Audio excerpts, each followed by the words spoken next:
coming from the essence of God, becoming one with the essence of human beings.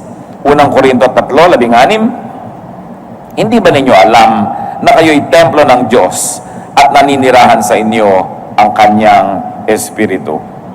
Naninirahan, kapisan, kaisa, suma sa atin ang Diyos.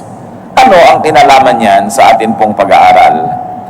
Sapagkat kung ano ang pakitungo sa Diyos, ay siya ring pakitungo sa sarili. Kung ang Diyos ay nakikipisan sa atin, kung ang Espiritu ng Diyos ay nasa atin, pwede bang may gawin ka sa Diyos na hindi mo rin ginawa sa iyong sarili? Parang binaril mo ang noo mo, di ikaw ang nasaktan. Tinaga mo ang kamay mo, di ikaw ang nasaktan. Ganon din ang nangyayari sa atin sa bawat gawin natin sa Diyos. Kung minamahal mo ang Diyos, minamahal mo ang iyong sarili. Tinatalikuran mo ang Diyos, kanino ka tatalikod? Di sa sarili mo rin dahil sa iyo nakikipisan ng Diyos. Wala tayong pwedeng gawin sa Diyos na hindi tayo ang aani at hindi tayo ang tatablan noon. Sa atin din mangyayari yon. Pangalawang Samuel 7:1-2. Dahil si David ay nakatira sa isang palasyo, nais din niyang ipagpagawa ng palasyo yung kabanang tipan na sagisag ng presensya ng Diyos. Si David ay panatag nang nakatira sa kanyang palasyo. Sa tulong ni Yahweh, hindi na siya ginagambala ng kanyang mga kaaway. Tinawag niya si Nathan at sinabi, ang tahanan ko'y yari sa Cedar, samantalang nasa isang tolda lamang ang kaban ng Diyos. Nahalata ni David na maganda ang trato niya sa sarili niya, pero parang hindi kasing ganda nun ang pagtrato niya sa presensya ng Diyos. At nahalata niya na kung paano niya dapat tinatrato ang sarili, ganoon din sa Diyos. Sapagkat babalik at babalik sa Kanya. Kaya siya ay nagplano na magpagawa ng higit lalong mainam na kanlungan noong kaban ng tipan. He was of course trying to improve the situation wherein the Ark of the Covenant might be housed more appropriately because he was only a human king and yet he lived in a palace. Sa pangalawang Samuel 24:24, na nang si David ay bumibili ng mga hayop upang ihandog sa Panginoon, ay ayaw naman siyang pagbayarin nung kinuhanan niya at pinagpilitan niya magbayad. Sabi sa Biblia, ngunit sinabi ng hari, hindi maaari, babayaran kita, sapagkat hindi ako maghahandog kay Yahweh ng anumang walang halaga sa akin. Kaya binayaran ni David ang giikang yon at ang toro sa halagang 50 pirasong pilak. Dahil sila hari, nung kumukuha siya ng hayop doon sa supplier, ayaw siyang pagbayarin, wag na lang, libre na lang. Sabi niya, ayoko ng mga patiway-tiway dahil yan ay ibibigay ko sa Diyos. Mahal ang Diyos, kaya mahal din ang ibibigay ko sa Kanya. Napakaganda sa salitang Tagalog yung mahal because it means beloved and it also means expensive. Kasi mahal ka, hindi ka bibigyan ng mura. Kasi sa atin, yung mura na inexpensive or cheap, curse din yung huwag mo kumurahin. Kasi pag binibigyan ka ng mura, minumura ka. Pag minamahal ka, binibigyan ka ng mahal. Kaya alam na niyo yung tao nagmamahal sa Diyos, hindi niya minumura ang Diyos, hindi mura-mura lang yung binibigay niya. Hindi yung, offering nga pala, ano nga pala natira ko dito, yun. Kung ganda ng trato mo sa Diyos, ang totoo lang, ganda din ang trato mo sa sarili mo, hindi mo pinapahalagahan, hindi mo binibigyan ng mamahalin, sapagkat yung Diyos na binibigyan mo ay Diyos na nasa sayo rin eh. Diyos na tumutulong sa'yo, Diyos na nagmamahal sa'yo, Diyos na lumikha sa'yo, tapos itatrato mo ng ganun lang, di sa'yo rin yun babalik. Kaya sabi nitong si David, I'm not going to give God anything that costs me nothing. It's going to be expensive. Ramdam, dama, kasi mahal ko siya. Ano po mga katotohanan dito, ang nais ating bigyan ng diin? Ang ginagawa sa Diyos, ang siya ring ginagawa sa sarili. Ang pagpipitagan sa Diyos ay pagpipitagan din sa sarili. Ang gumagalang sa Diyos ay iginagalang din. Pansinin niyo mga kapatid, yung mga bumabastos sa Diyos, nagiging bastusin din sila. Yung mga tumatalikod sa Diyos, tinatalikuran din sila ng maraming magagandang bagay. Yung nagpapahalaga sa Diyos, pinapahalaga din niya ang sarili niya. Nakakita ka naman ng tao nagpapahalaga sa Diyos tapos naglalakad ng hubot-hubad sa kalye? So niya, mahalaga sa akin ng Diyos, tapos bumulwak na yung dibdib niya sa lalim ng kanyang neckline. Hindi, nagpapahalaga ka sa Diyos. Ang nagiging ending, pinapahalagahan mo rin yung katawan mo eh. Kasi kahit hindi mo iniisip yan, kahit hindi ka conscious, alam mong nananahan sa iyo ang Diyos. Kaya yung tao nagpapahalaga sa Diyos, pati sa pagkain, hindi nagtitira ng kung ano-ano, hindi burara sa mga gamit. Kasi ang Diyos is God of order. Because the moment you turn your back on God, then you turn your back on the decent part of yourself. Because God is your decency. God is your cover. God is your respectability. And the moment you don't respect God, the first thing you do is disrespect yourself. Tingnan ninyo ang mga tao na tumatalikod sa Diyos. Ang una-una rin tinatalikuran nila yung sarili nilang morality, sarili nilang urbanity, sarili nilang respectability. Because the moment you harm God, you harm yourself. Because God is in you. Marcos 8:38, in a very graphic way, Jesus demonstrated it. Kapag ikinahiya ninyo ako at ang aking mga salita sa harap ng mga taksil at makasalanang mga tao sa panahong ito, ikakahiya rin kayo ng anak ng tao pagparito niya na taglay ang dakilang kapangyarihan ng kanyang ama at kasama ang mga banal na anghel. So sinasabi ni Lord, ginagawa mo sa akin, gagawin ko sa iyo. Ikinakahiya mo ako sa mga tao, pagdating ko para maghukom, ikakahiya din kita. Pero itinataas mo ako, itataas din kita. Pinapahalagahan mo ako, pahalagahan din kita. Kaya ang nagpapahalaga sa Diyos, nagpapahalaga rin sa sarili. Nakita niyo yung tao na inalihan ng masasamang espiritu? Nung pinuntahan ni Jesus, siya'y hubot-hubad, napaka-wild, ikinakadena, nilalagot lang niya yung mga kadena, nakatira siya doon sa kasama ng mga patay sa mga libingan.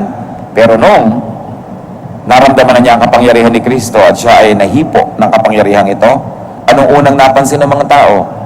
Matino na siya, hindi na siya wild. At siya'y nakadamit na, hindi na siya hubot-hubad. Sapagkat ang taong natututong magpahalaga sa Diyos, consequently, automatically, inevitably, pinahahalagahan din ang sarili. Kaya kung inahampas-hampas mo lang yung katawan mo sa apat na sulok ng pasay, nung hindi mo kilala ang Diyos, ngayon ikaw ay nasa Diyos na, pinapahalagahan mo na yon. Pinapahalagahan mo na ang iyong oras, pinapahalagahan mo na ang sinasabi mo, saan ka nagpupunta, saan ka nakikita, kasi pinapahalagahan mo yung Diyos. Ang pagtataas sa Diyos ay pagtataas din sa sarili. At napapabuti ang sumusunod sa Diyos. Jeremias 7:23, sinabi dito ng Diyos, subalit inutusan ko silang sumunod sa akin upang sila maging aking bayan at ako naman ang kanilang magiging Diyos. Sinabi kong mamumuhay sila ayon sa ipinag-uutos ko at magiging maayos ang kanilang pamumuhay. Napaka-inconsistent yung nagsasabi siya nasa Panginoon tapos ang gulo ng buhay. Liban na lang yung gulo na yan ay tira-tirahan pa ng dating gulo nung wala pa sa Panginoon at inaayos-ayos pa, understandable. Pero yung nasa Panginoon ka na, invento ka pa ng invento ng mga bagong gulo, hindi yata bagay yun. Kung talagang pinapahalagahan ng Diyos na Diyos ng kapayapaan at Diyos ng kaayusan, na pagpapala ang mga sumusunod sa Diyos. Awit 89:15, mapalad ang taong sa iyo'y sumasamba. Sa pagsamba niya'y inaawitan ka at sa pag-ibig mo'y namumuhay sila. Pag sumuko ka sa Diyos, anong nangyayari? Sumusuko ka sa kaayusan, napapaayos ka.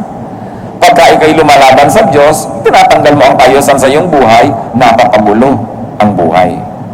Ang umiibig sa Diyos ay naiibig din ng Diyos. At kung naiibig ka ng Diyos, naiibig ka rin ng iyong kapwa. At naiibig ka rin ng iyong sarili. Kaya napapahalagahan mo lang ang sarili mo kasi nandun yung Diyos sa iyo na pinapahalagahan mo. Ang trato sa Diyos, trato sa sarili. Kaya yung mga ibang nagtatampo sa Diyos, hindi nila alam, nagtatampo rin sila sa sarili nila. Tatalikod sa Diyos, tatalikod din sa sarili. Juan 14:21, ang tumatanggap sa mga utos ko at tumutupad dito ang siyang umiibig sa akin. Ang umiibig sa akin ay iibigin ng aking Ama at iibigin ko rin siya at ako'y lubusang magpapakilala sa Kanya. So yung umiibig sa Diyos, naiibig din. Yung namumuhi sa Diyos, kinakamuhian din. Parang echo mountain ng Diyos. Kung ano sabihin mo, yun ang babalik sa'yo. Parang salamin. Kung ano ipakita mo, yun ang marereflect sa'yo. Kaya napakahalaga po na conscious tayo kung paano tayo nakikitungo sa Diyos. Ang nagpapahalaga sa Diyos ay nagkakaroon din ng halaga. Kaya naman gusto ng Diyos na siya'y parangalan, sambahin, sundin at ibigin ng kahit higit kanino man dahil tayo rin ang nakikinabang nun. Mateo 22:37, sumagot si Jesus, ibigin mo ang Panginoon mong Diyos ng buong puso, ng buong kaluluwa at ng buong pag-iisip. Sapagkat kung iniibig mo ang Diyos, ang ending nun, iibigin mo rin naman ang iyong sarili. Na ang paglilingkod mo sa Diyos, ang ending nun ay paglilingkod din sa sarili dahil ikaw ang makikinabang. Na ang pagsunod sa Diyos ay pagpapabuti ng sariling kalagayan dahil ikaw ang mapapabuti. So sa lahat ng yan, tayo rin ang nakikinabang. At ano pa pong isang katotohanan napakahalagang laging alalahanin, ang ipinagkakait sa Diyos ay ipinagkakait din sa sarili. Yung nagdadamot sa Diyos, pinagdadamotan nyo ang inyong sarili. Dahil, sinabi ni Jesus, Lucas 6:38, magbigay kayo at kayo'y bibigyan ng Diyos. Hustong takal, siksik, liglig at umaapaw pa ang ibibigay sa inyo. Sapagkat ang panukat na ginagamit ninyo sa iba ay siya rin gagamiting panukat sa inyo. So if you're generous to God, God becomes generous to you. Whatever you give to God, God gives back. So sino mang tao ang matalino ay hindi niya pagkakaitan ng Diyos. Hindi niya pagkakaitan yung mga hinihingi sa kanyang, hindi lang yung mga donation, hindi lang yung mga material things, lalong-lalo yung obedience. Because when you deny God your obedience, you deny yourself the fruit of that very obedience. And in Christian dynamic, you keep only what you give away. And you lose what you try to keep. Ang sumusuway sa Diyos ay lumalapad sa sariling budhi. Nakita nyo? Kung hindi natin ito laging naalala, isipin, pag may ginagawa kayong masama, nagigilty naman kayo, di ba? Kumisa lang, pabawas ng pabawas yung intensity ng guilt na yan, pag lagi nating binabaliwala. Pero meron pa rin. Bakit pag may nasabi kang masama, parang nalamukot din naman yung puso mo. Pag may pinagdamutan ka, you don't feel good. Pagka meron kang ginawa ng masama, hindi ka rin makatulog. Pag may ginawa ka naman ng mabuti, natutuwa ka. Kaya according to studies, yung daw gumagawa ng mga charitable works, actually lumalawig ang buhay, mas mabilis gumaling sa mga sakit, at mas malakas ang panlaban nila sa sakit. Kasi meron silang kasiyahan eh. Pero ginawa yun sa kapwa. Alam nyo kung bakit? Kasi ang ginawa mo sa kapwa ay ginawa mo sa Diyos. Ang ginawa mo sa Diyos, ginawa mo sa sarili mo. Kaya yung gumagawa ng mabuti sa kapwa, gumagawa ng mabuti sa Kanya. Kung hindi natin ito magawa dahil tayo banal, gawin natin dahil tayo matalino. Dahil alam mo na ang ibinibigay mo sa Diyos ay ibinabalik sa iyo. At ang sumusuway sa Diyos, kinakalaban ng sarili. Kaya may mga tao na nahahati. Hating-hati ang loob. Bakit? Kasi hindi nila sinusunod ang Diyos. Sila na naman ang nahihirapan. Hindi nila pwedeng takasan kasi nasa kanila naman ang Diyos. Sumasa atin ang Espiritu. Ang lumalayo sa Diyos ay lumalayo sa kanyang sarili. Ang lumalayo sa Diyos ay lumalayo sa kanyang sariling kaluluwa. Ang humihiwalay sa kanyang sariling pagkatao ay tinatawag nating nawawala sa sarili. Naliligaw ng landas. People tell you, you are beside yourself. It's not you. So, sino po ang taong buo? Yung alam na alam niya na ang kanyang pakikitungo sa Diyos ay pakikitungo sa sarili. Kaya pinakikitungohan niya ng mabuti ang Diyos. O kaya pinapakitungohan niya ng mabuti ang sarili niya. Ang ending din, pakikitungo na mabuti sa Diyos. Sapagkat wala kang pwedeng gawin sa sarili mo rin naman na hindi mo ginagawa yun sa Diyos. Halimbawa, you treat yourself so cheaply, you are also doing it to God who is in you. Hindi mo pinapahalagahan ang sarili mo. Hinahayaan mo magigbastusin ka na lang dyan. Palasing-lasing ka dyan, walang gumagalang sa'yo. Kinakaladkad mo rin sa ganong pagkapaba ang imahe ng Diyos. Ang Espiritu ng Diyos na nasa iyo. Kaya ang mga kasunod nun, mga hirap ng buhay, gulo, mga kasakitan. Ang pakikitungo rin sa kapwa ay siyang pakikitungo sa Diyos, tulad ng binabanggit natin. Ang kapwa-tao rin naman natin ay pinipisanan ng Espiritu ng Diyos. Mateo 25:40. Sasabihin ng hari, tandaan ninyo, nang gawin ninyo ito sa isa sa mga alagad ko, siya man ay pinakahamak, ako ang inyong tinulungan.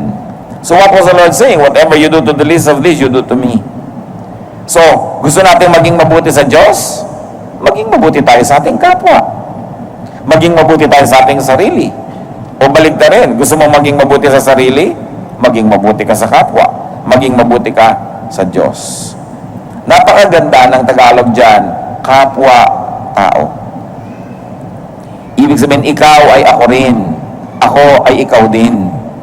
Wala akong pwedeng gawing masama sa iyo na hindi rin ako maapektuhan. Wala akong pwedeng gawing pag-ignore sa iyo na hindi rin ako yung na-ignore. Ang trato sa Diyos, ang trato sa kapwa, ay siya rin pagtrato sa sarili. Efeso 4:6. Iisang Diyos at Ama nating lahat. Yun ang tawag sa Diyos. No? Siya ay higit sa lahat, kumikilos sa lahat, at nananatili sa lahat. That's why courtesy is a very high form of religion. Yung ikaw ay magagalangin sa kapwa, naiisip mo siya, nagmamalasakit ka, meron kang pagmamahal, pagbubukod tangi sa kapwa. Napakataas na relihiyon yun kahit hindi ka pala simba. Sapagkat ang pagtrato mo sa kapwa ay pagtrato mo rin sa Diyos. Alam nga namang dasal ka ng dasal, dipa ka ng dipa, taas-taas ka ng kamay. Pagkatapos, hindi mo naman pinapahalagahan ng iyong kapwa. Ini-ignore mo siya o sinasaktan mo siya. Anong uri ng relihiyon? Hati ka. Kasi kalahati ng sarili mo, sumasamba ka sa Diyos, kalahati sinisira mo ang kapwa mo na tinatahanan din ng Diyos, edi sinasaktan mo rin ng Diyos. Napakahalaga po mga kapatid na ating mithiin sa buhay yung maging buo. Yung sinasabi mo at iniisip mo, pareho. Yung tinuturo mo at ginagawa mo, pareho. Bagamat hindi tayo perfect, kung minsan tinuturo natin, hindi natin lubos na nagagawa. Pero at least mataas naman dapat ang grade mo dyan kahit hindi perfect. Papunta ka towards perfection. Dapat buo. Mahal mo ang Diyos tapos kinakamuhan mo yung kapwa. Kaya nga sabi sa Bible, if you say you love God but hate your brother, you're a liar. Dahil iisa yun eh. At tayo po ba nakarating na doon sa punto na nakita nating iisa yan? Na itong mabuting tao, itong masamang tao, iisa rin yan, member din yan ng katauhan. Kaya si Jesus sabi niya, pag ninakawang ka ng jacket, ibigay mo pa yung t-shirt mo. Kasi sabi sa kanya, mabasama yan at mabuti, bahagi yan ng buong isang katauhan. Bagamat iniingatan mo ng sarili mo na madamage ng masasamang tao, pero kahit masama siya, ginagawan mo pa rin ng mabuti. Kasi yun ang ginagawa ng Diyos, gumagawa siya ng mabuti sa masasama. Iniligtas niya tayo while we were yet sinners. Hindi naman tayo iniligtas ni Jesus nung mabuti tayo eh. Bumuti lang tayo dahil nailigtas na. Kaya napaka-importante nakikita mo yung oneness with other people and oneness with God. Oneness with nature. May mga relihiyosong tao tapos hindi naman nila inaalagaan yung ilog. Dasal sila ng dasal but they are polluting the oceans. Ang Diyos, ang lumikha nun, siya ang nag-design ng balance ng nature. Tapos ini-imbalance mo, tapos dasal ka ng dasal sa Diyos. Hindi ba ati ka nun? Parang hindi ka consistent. At ang Diyos, sa Biblia, laging gusto niya yung isa, buo. Pag i-describe pa nga ni Jesus siya at ang Ama, kami isa. No? Lagi ang gusto niya, kayo, pag nagkakaisa, didinggin ng langit ang inyong panalangin. Kung ikaw mismo sa sarili mong ate, hindi maganda ang trato mo sa Diyos, sa actual life, pero sa salita, sa praise and worship, ang ganda-ganda, di hati ka nun. Kaya sa ating kapwa mga kapatid, makiramdam, magmahal, makiisa. That, let me say again, is a very high form of religion. Mateo 22:39, ibigin mo ang iyong kapwa, gaya ng pag-ibig mo sa iyong sarili. Magandang goal yan. Siguro sa buhay na ito, bihira yung makaka-perfect score kung meron man, bago mamatay, na talagang naibig niya yung kapwa niya, tulad ng pag-ibig niya sa sarili niya. Pero ang mahalaga, over the days, the weeks, the months, the years, umaasenso tayo dito, that we are finding ourselves falling more and more in love with people, that there's more and more room in our hearts to love people, and to love very especially the unlovable. Normal naman na mahalin mo yung kaibig-ibig, pero yung mahalin mo yung nakakainis, yun na yata ang spirituality. na tayo'y minamahal ng Diyos kahit tayo nakakainis. Sa palagay niyo ba, hindi kayo nakakainis sa Diyos? No? Mga ugali natin, mga paulit-ulit natin makamalian, nakakainis yan, pero mahal tayo ng Diyos. Maulit man lang natin yan kahit na in a much lesser degree, na minamahal din natin yung nakakainis. Hindi yung, ang tugod mo sa nakakainis, mainis ka na nga. The only reaction mo dun sa masama, masama ka na rin. Nasaan yung Espiritu ng Diyos? Yung mai-translate natin yung mga, kung ano-ano mga religiosity sa ganong actual life. That there is more love in your heart, more room for accommodation of other people. Unang Pedro 2:17, igalang ninyo ang lahat ng tao at mahalin ang mga kapatid kay Kristo. Hindi sinabing hayaan mo na bastusin ka ng mga bastos, pero ang sabi, kahit bastos siya, igalang mo. Ikaw ang pinag-uusapan, hindi siya. Kulang siya ng kagandahang asal, pero ang tanong, ikaw ba kulang din? Dahil hindi ko kulang siya, excuse mo na nakulang ka rin. So balik tayo sa ating original na pinag-uusapan, ang pakikitungo sa Diyos. Kumusta mga kapatid ang pakikitungo natin sa Diyos? Kung minsan dadalaw lang yung pastor sa bahay nila, huy, alisin niyo yung mga astray, darating si pastor. No? Ang Diyos nandun araw-araw, bali wala na sa'yo yun.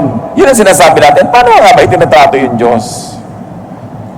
Kung minsan meron kang ginagawa ng mga kabalastugan, pero dumating ang boss mo, o dumating ang nanay mo, itatago mo yun dahil gusto mong igalang yung presensya nung dumating. Ang Diyos laging nandyan. Paano mo tinatrato yung presence niya? Patuloy ba tayong gumagawa ng mga pinanditirihan niya? Alam niyo kung bakit yan masama, yung gumagawa ka na nakakadiri sa Diyos? Hindi ka naman iniiwan ng Diyos Doon di tinitiis na lang niya yung nakakadiri. Mabuti pa tayo, pumunta ka sa isang banyo ang dumi-dumi, isara mo uli, umalis ka, di tapos ang kwento. Meron ka nakita biglang nakakadiri, timingin ka sa iba, yung Diyos, may iiwan ka ba nun? God fills heaven and earth with His presence. So, how do you minister to God? Na pinapaganda mo, inaayos mo yung kapaligiran mo, yung buhay mo, yung puso mo, yung isip mo, na nababasa rin niya, nandun din siya, para hindi siya mandiri. Do we give God pleasure? Yung alang-alang sa Diyos, linisin natin ito, ayusin natin ito, dahil ayaw ito ng Diyos. Yung merong magugulong bahagi ng buhay natin, na alang-alang sa Diyos, iayos natin ito, kasi ayaw niyan yan Yung parang ayaw ng nanay ng ganyang ayos, darating siya, ayusin natin ito. Ganyan tayo, meron tayong respeto sa ating kapwa. May darating na bisita, nagmamadali kang ayusin ang bahay kasi gusto mong igalang yung bisita mo. Do we give God that same treatment? Or because God is invisible, we forget that He is around, and therefore we become insensitive to God's sensibilities, and we offend God left and right. Honor God, and you honor yourself. Wala kayong makikitang tao na talagang totoo na binibigyan niya ng parangalang Diyos na siya man ay hindi nagiging marangal. Kasi pag pinaparangalan mo ang Diyos, una ka nang nagiging marangal din. Pagka pinapahalagahan mo siya, nauuna na rin pahalagahan mo ang iyong sarili. Hindi mo inilalagay sa alanganin, hindi mo inilalagay sa kahihiyan, hanggat maaari. Hindi mo inilalagay doon sa posisyon na ikaw ay magiging parang walang halaga. Pinapahalagan mo ang sarili mo. You begin to value your dignity, that you don't sell your honor just for a little pleasure or for some money. May pagpapahalaga. Violate God and you violate yourself.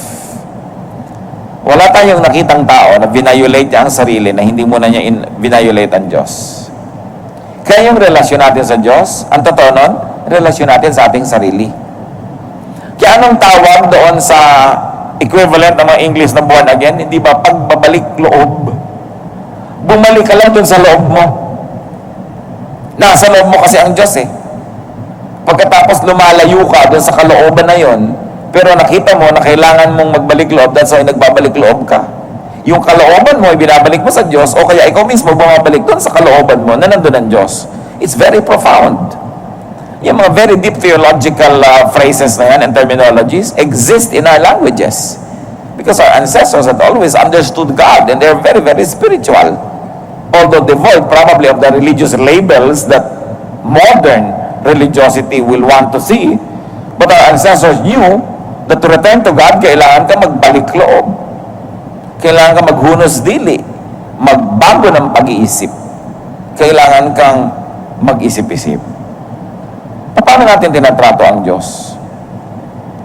Pinahahalagahan ba natin? Itinataas? Iginagalang? Minamahal? Kasi ito rin ang mangyayari sa sarili mo. Ama namin, kami